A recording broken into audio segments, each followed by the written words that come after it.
The 2020 Jamaica Carnival season has been pushed back to October. That announcement was made at a press briefing at the Tourism Ministry today. TVJ's Anthony Lugg reports. When Prime Minister Andrew Holness announced the restriction on mass gatherings amid COVID-19 fears, uncertainty lingered over the fate of Carnival 2020.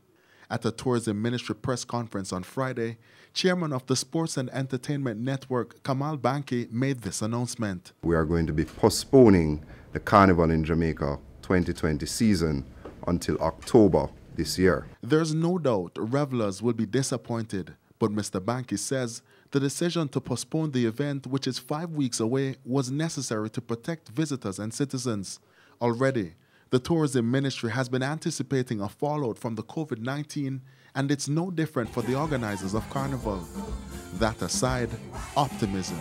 Our Carnival season has an economic impact in the billions, but by postponing the season and not cancelling, we can still fulfill our commitment to our revelers and provide the best Carnival experience in the Caribbean and keep our industry from crumbling under the weight of the significant economic pressures we will face as a nation. In the meantime, the road parade is set for Sunday, October 25, and it's expected that all events leading up should come into play that week.